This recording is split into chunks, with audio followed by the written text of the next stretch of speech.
They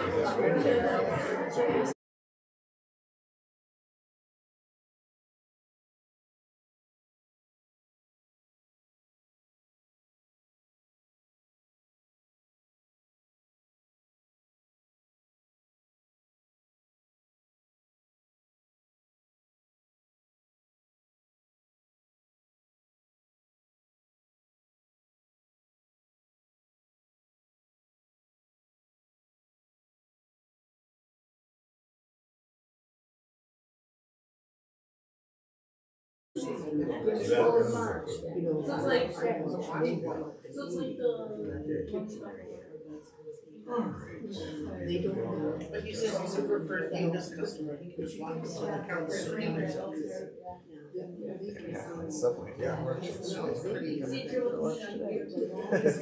Well, it sounds good.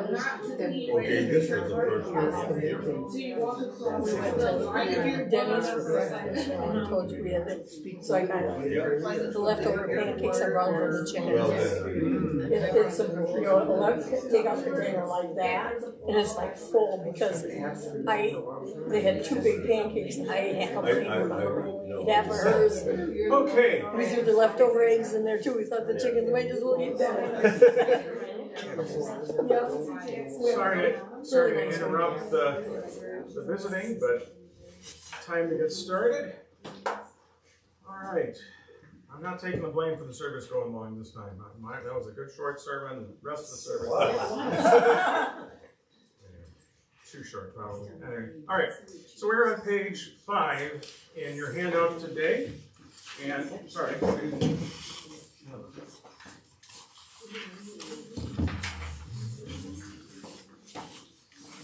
So we're going to continue to go through the materials that Mr. Seltz produced on the question of church and state. Anybody else have one? Okay. Did you get one? No. All right. So let's see what we remember from last time.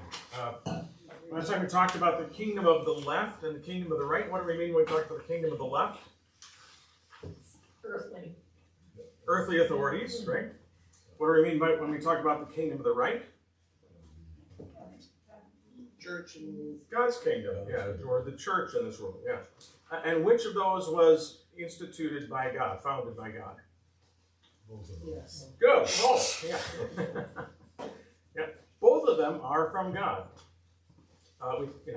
And as I mentioned, it is very easy when we read Scripture warning against the fact that this world is one of our spiritual enemies, to look at any involvement with this world as wicked, right? We don't want to have anything to do with it, which is that's not accurate either, right? And so we're going to start to dig into that a little bit more, and what does that look like in practice in our lives? So in this next section, talks about Christian engagement in the world. How do we interact as Christians, as citizens of the right-hand kingdom, who are also living in the kingdom of the left? We're in both at the same time. And the term that he uses here in your handout is dynamic differentiation. Now, first thing, that sounds cool, right? Let's go for that, right? But what does that mean, right? That's the key. And so we start with a section of Romans 13. That's the section in highlighted in bold in the italics. Would someone mind reading that, please?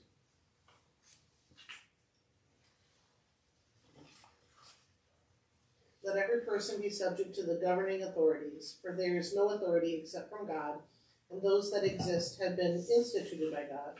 Therefore, whoever resists the authorities resists what God has appointed, and those who resist will incur judgment. For rulers are not a terror to good conduct, but to bad. Would you have no fear of the one who's in authority?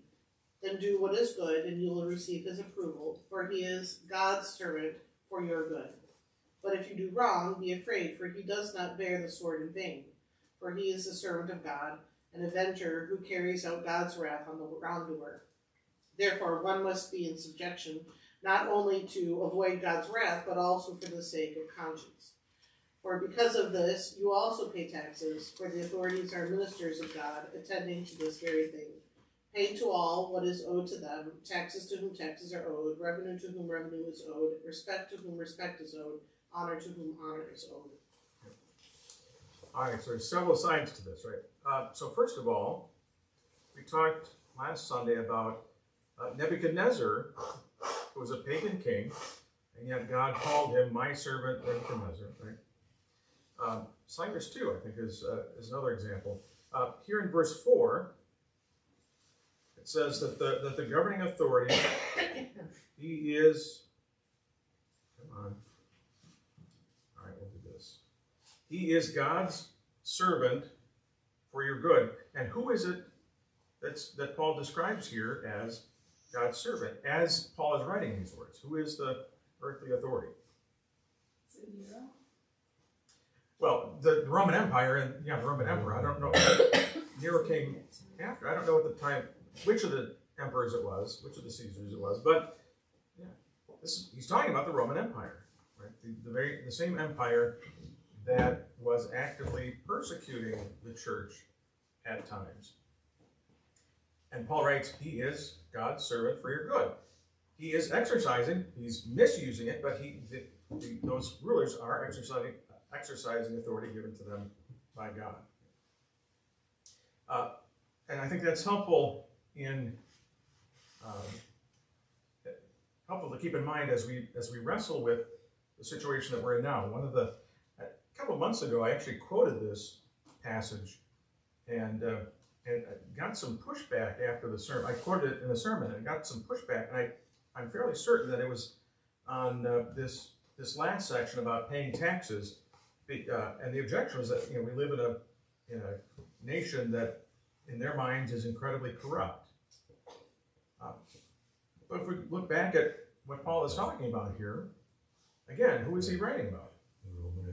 The Roman Empire. Now, is that to say that our current administration, our current political parties are not misusing the authority given to them by God? No, I'm not saying that it's not being misused. But the point is that we have to be careful where we start. We start from the understanding that they are exercising authority from God. And so we give honor to the work that they do. We respect those in authority. Even if we can't respect them individually, we respect their role. So here at the bottom paragraph there on that page, we come to that phrase, dynamically engaged. Let's dig into what that means. Would someone mind reading the rest of that paragraph, starting with, so when it comes to public engagement?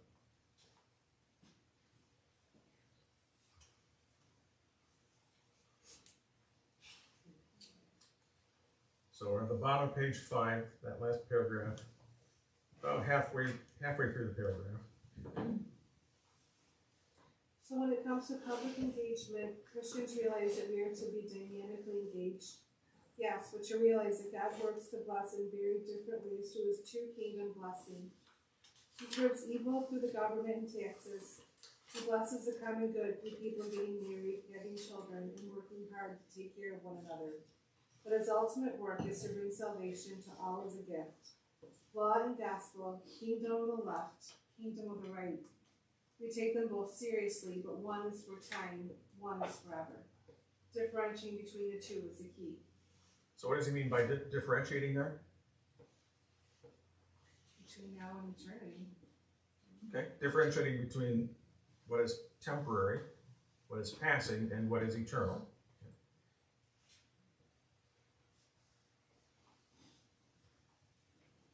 What else does he mean by that? By differentiating?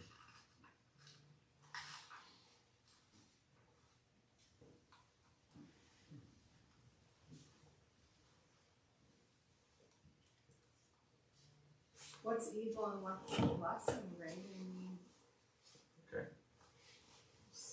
sometimes it's hard to see. True.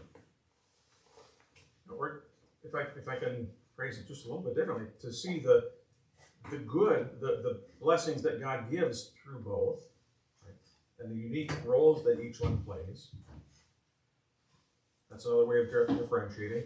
And also the evils that we talked about last week when we try to mingle the two. So we differentiate in terms of their purpose, right? The earthly government does not have, it was not instituted to spread the gospel. That's not its purpose. It was not instituted to preach the word, to make people believe. It operates only by means of the law. And yet, operating by means of the law is very beneficial in a lot of ways. It mentioned, the common good here. He blesses the common good. The last couple lines here. He blesses the common good through people getting married, having children, working hard to take care of one another. These are all things that the government is responsible for, right? Even in the church, I as a pastor cannot marry you if you don't have a marriage license from the state. And arguably, as I perform a marriage, it is in that authority given by the state. Right? There have been a couple weddings, times when friends of ours or relatives have asked if I can come and do their wedding. And when I do, I have to check and see if it's legal in that state for out-of-state clergy to perform marriages in that state. Right? It's overseen by the earthly government. It's because, are Christians the only ones who marry? No. It's for Christians and non-Christians alike. And so, for example, that has a bearing on our discussion of marriage. As our nation defines marriage in all sorts of different ways, that's going to force us to make some potentially difficult decisions. But we do have to come at it with the understanding that marriage is not just a spiritual matter; it is also a legal matter before the state. Well, I think lay people can apply to perform a marriage and do a marriage, can't they? I mean, I had a niece who done that a while ago. Yeah, either through getting ordained online. That's what you sometimes hear people doing that. I don't know if there's. I assume that there's a civil way to be given that authority as a justice of the peace. Use some scripture, but I think that's the only way we should probably ever do it. One time deal. So, and there. Well, no, we won't go down that road. Anyway, never mind. Point being, marriage is overseen by the state. That's why if a couple does get married, get divorced, for example, there's a spiritual side to that, but they don't come to us for the divorce decree. They go to the state and to the courts for that. And so both have authority in our lives, and some of these things at least are entrusted to the earthly government. So again, there can be overlap. There can be spiritual issues, important spiritual issues connected to some of these things, but we do have to make sure that we're differentiating between those two kingdoms. But he didn't just say differentiating, we're also engaging, right? So he's used the term dynamic differentiation at the top of page 5, but then later on, the bottom of page 5, he talked about being dynamically engaged. So I think that's what we're getting at. So let's look at that next paragraph. Yeah. Thank you.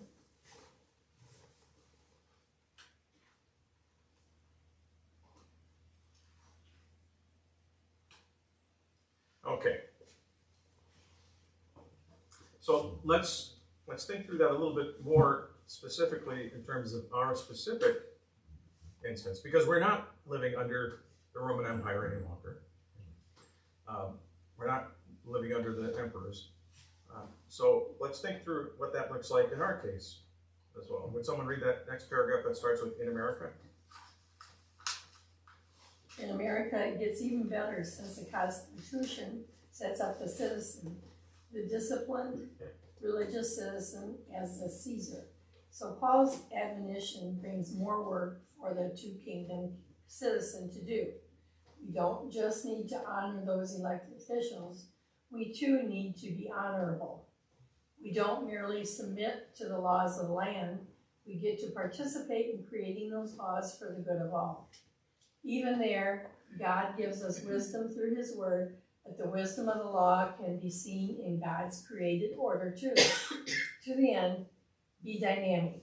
Get involved and realize what is ultimate, what is fundamental, and what is the best that sinners can do to keep the peace, and which ones matter most. Emily, right, so if that's true, and we believe it is, then that calls for Christians to be a unique kind of citizen, no matter what country they're in. But in America, it gives us a wonderful way to exercise citizenship as free people for others. So there, I think he's talking about the engagement side of things. So the previous paragraph talked about the differentiating between the kingdom of the right and the kingdom of the left, and the importance of that. But what did you take from, in terms of engagement from this next paragraph? How are we engaged as citizens? We are supposed to be fully engaged in both worldly one and the Christian one. Yeah, so we, as he points out in the middle, like we do submit to the laws of the land, right? We have to obey them. But We need to do whatever we can. that's right. Absolutely. Be active and not just stand back and complain. Yeah, exactly. So what other kinds of engagement does he point to here? Participating in it, reading the laws and Participating. decisions. Absolutely. And I would go back a little bit even. Honoring our elected officials, the office, if not the person. And then what else? Need to be honorable. Being honorable. Yeah. Absolutely. That's a discussion I think that's worth having on a separate occasion a little bit longer. There's as we exercise our rights, what does that look like as Christians? Because our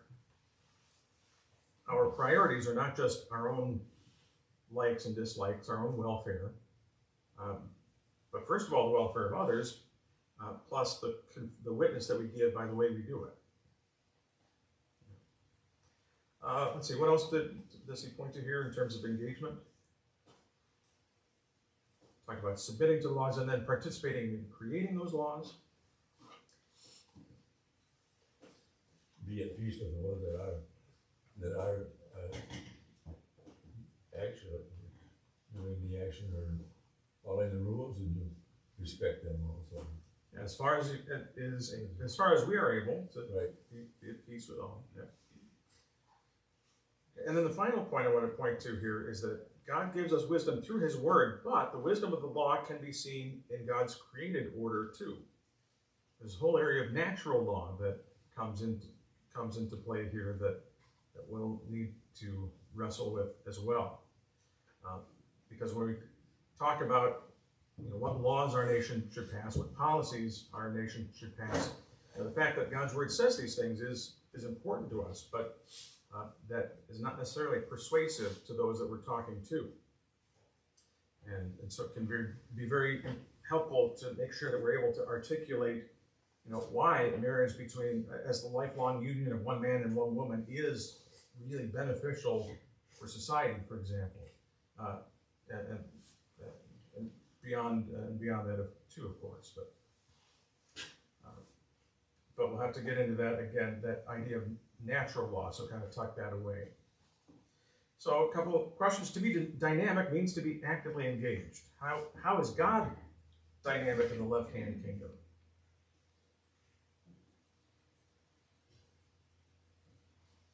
Well, he still has control over it. He still is the last word. Mm-hmm. The last word. Yeah. I mean, they can rant and rave and do what they want, but still they have to, bow to God. I mean, it's still under God's command. Yeah. The nations rage and the peoples plot in vain, but God in heaven laughs, and he puts his servant over all. Yeah. So he is in control of it. How else is he dynamically engaged, actively engaged in the left-hand kingdom?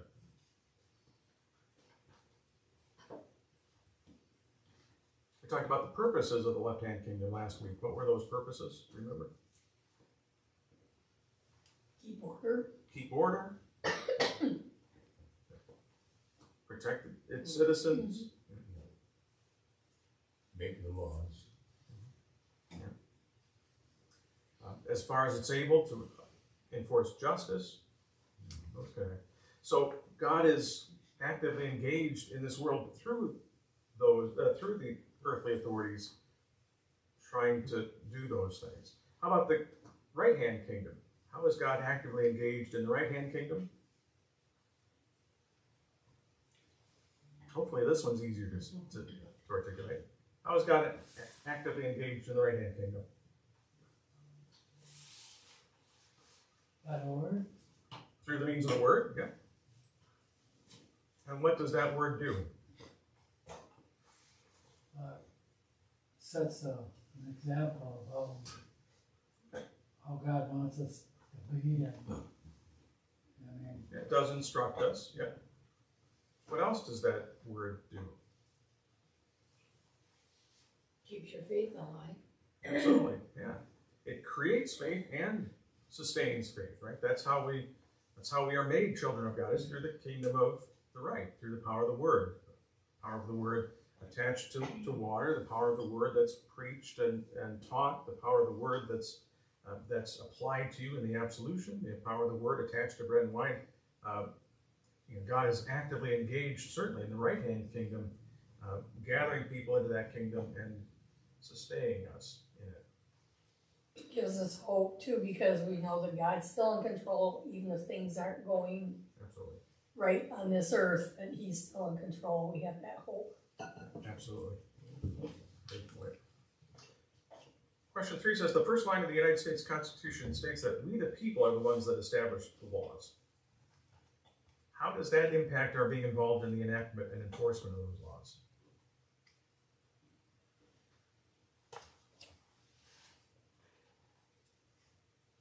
If we the people don't do them, we want to follow them. If we always follow them. Interesting. Yeah. We ought to follow them. Establish justice, ensure domestic tranquility. Mm-hmm. And I think, so in other words, we are kind of the means through which God is doing those things, establishing order and tranquility in this world. And it gives it greater meaning and greater purpose, rather than just, especially those who are actively involved in actually holding elected office.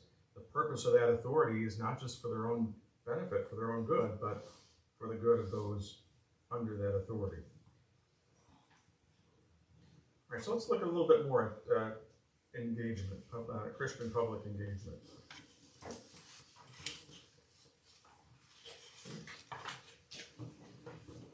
So we're on page 7 now.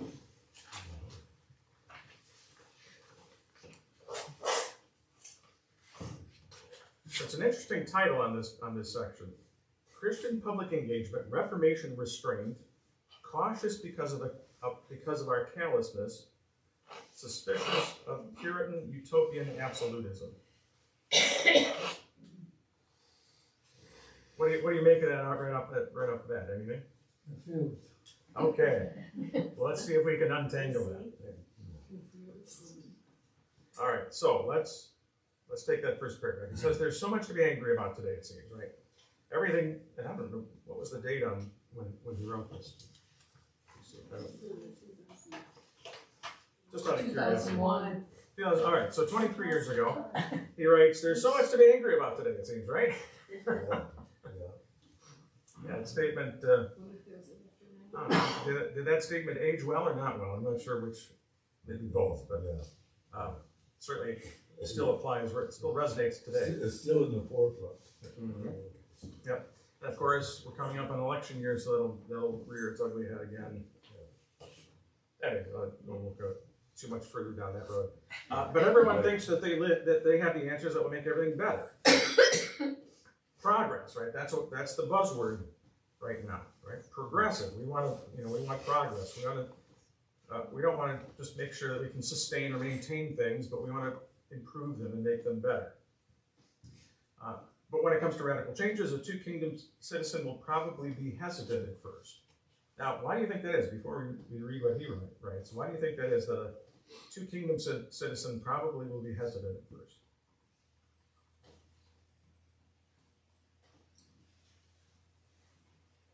Well, they want to do everything right. Okay. And they don't want to make mistakes that were made in the past, but they, so. Yeah, if we're going to be changing stuff, let's make sure we do it thoughtfully and don't do anything stupid. Yeah. Well, let's see what he says. He says there's that teaching that God is at work in the world in the left-hand kingdom, even through people who might not be believers in Him. Again, that is God working. Right? Even through Joe Biden, even through Donald Trump, even through any of the elected officers we might name.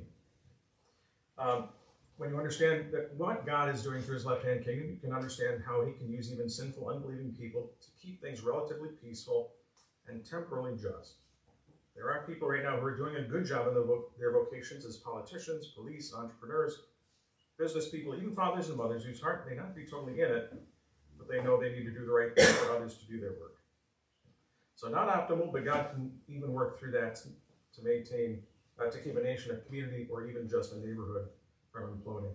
So again, the starting question is, why would we be hesitant, or at least cautious, as we as a culture hear all these drum beats to, we need to make progress, we need to improve things, we need to come up with a better way.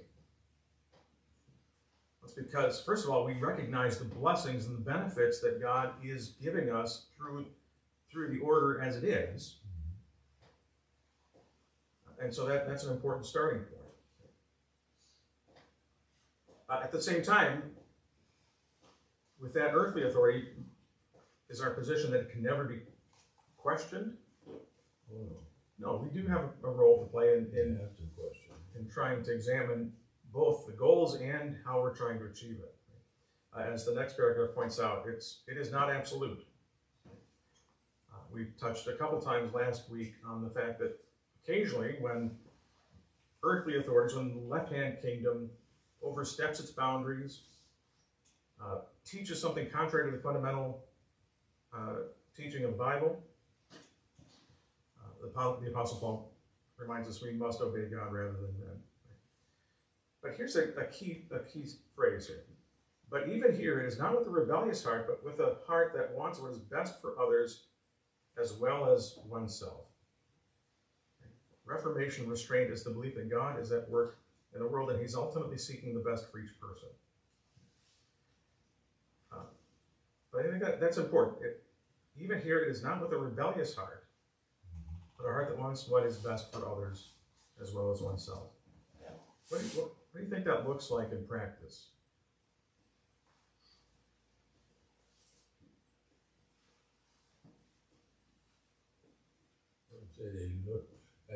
They think about what they're doing before they study it more than if they are putting out over it. They are studying it before they do it. So we try and think through our responses to things rather than just reacting. Oh, yeah. What a radical idea you're putting out there. Now you're talking foolishness. Yeah. Radical, no. Participate in the March for Life in DC. Yeah, absolutely. Using our rights in a certainly a peaceful way to advocate for policies that are undoubtedly, beneficial and a blessing to people. Right? Not rioting and tearing down, buildings, but speaking hopefully in a way that effectively argues for the sanctity of life. What other simple issues have we had lately that we could apply that to? Well, I mean, we could go back to masks and vaccines, right? Yes. That was a nice contentious issue, Yes. or those were nice contentious issues. Still is. In some places, it still is, yeah. So, what would this suggest to us about the approach we need to take with those things? With those kind of issues? Do a little searching yourself and see what Okay. it really is, what they say it is. Yeah. So, trying to be seeking the truth, Yes. but with an honest search, Yeah. right? Because there are certainly people that they won't believe the truth, even no matter how much evidence you put in front of them. Get it in your head, yeah. But yeah, so we do need to be engaged in an honest search for truth. How else might that be? And respecting it, I mean, for me myself, if I go in a facility and they say you have to wear a mask to come in, I just wear it, I don't question it. I just do it because it's what they're expecting of me. So, just as simple as that. And the people running that facility have the right and the authority to do that for the well-being of the patient. Whether they're right or wrong, that's how they're exercising that authority to protect and care for their patients. And absolutely. Well, and doing that, like you said, Betsy, that refers back to what we said earlier, where that's us being honorable. Yeah. Right? Not just honoring the officials, but it's us acting in an honorable manner. Absolutely. Absolutely. After it seems like anymore that our Supreme Court anymore is almost like they don't exist. You never hear much about them, and these. I don't know if this is a serious enough issue for them, but I mean they don't do anything anymore. I mean when the locals, the process of making decisions in that can't be handled, they're supposed to be the final say, and I never knew that existed. Interesting, because I had kind of the opposite impression. It's interesting that you have that impression. I mean, certainly they've made some decisions in recent years that have been pretty significant. And perhaps what you're getting at, that process never moves quickly, does it? No. And By the time it gets there, it's almost all had. Yeah. It's forgotten. And they're not going out actively looking for controversies to try to settle. They let the lower courts discuss and decide, and then if things progress up to that level, then they need to step in. Then they step in. But yeah, it's interesting. But I think let's get at your basic point. Just expecting them to do their jobs, right? Expect whether it's the legislature or the courts or the executive branch, expecting them and holding them accountable for doing their job when they should. I think you mentioned Dennis, you're the one that mentioned being honorable in the way we do it. And one of the things that's made me kind of grimace over the last couple of years is how often our objections to vaccines or our objections to masks come across as simply, you're not the boss of me. And is that properly differentiating the two kingdoms? Yeah, no, that's not what Scripture lays out for us by any means. And so that, again, that too is part of that Reformation restraint. I believe that God is working in the world, even when they get things wrong. They are allowed to get things wrong occasionally. But It's founded because Walter Maier had a real passion for making sure that our government was directed in Jesus' way. And I heard another story this morning. The guest speaker on the Lutheran Hour this week is a black man. And he told the story about how Dr. Maier had a classmate at Concordia Bronxville, and he was black. And when they graduated, he wanted to go to the seminary. And by the Lutheran Church Missouri Synod, he was redirected to go to a seminary for colored people. And that was just how it was back then. you know, is the way he told the story. But Dr. Meyer, as his classmate, fought for him to get to the seminary. And he never won that battle. But the point was that today I, as a black man, am a guest speaker on the Luther Hour, you know. And so our efforts don't always result in an immediate success, but you can see that Walter Meyer, with his stuff way back, you know, 80, 90 years ago, helped make sure that this brochure is available to us today. Absolutely. So to wrap up, because we're up against our time limit, I do want to go back and kind of fill out some of the rest of that title. Right? So we've talked about Reformation restraint, cautious because of our callousness, and part of that is just the reality that, you know, sinners are going to be sinners, right? And law is necessary in this world. That's part of the, and it is sort of callousness, but it's a realistic look at this world. But then it also talks about Puritan utopian absolutism. Puritan, of course, referring to that branch of that denomination. Utopian, what does utopian mean? Or what is a utopian? A utopia, first of all. Just so grand, or so Okay. wonderful, so. A place that's really grand and wonderful. Yeah. Perfect in every My way, opinion. no. Yeah. Not just Hawaii, but perfect in every way, right? Yeah, that's a utopia. And the idea is that there is a desire among some to try to bring about a utopia in this world. And that's part of the Puritan, or can be part of the Puritan view of these things, of these two kingdoms. But that's not the goal, is it? The goal of the kingdom of the left is not to make this world paradise. That's what God does through the kingdom of the right. He makes all things new. That's the job of the gospel. The purpose of the left-hand kingdom is to restrain evil as much as we can by human means.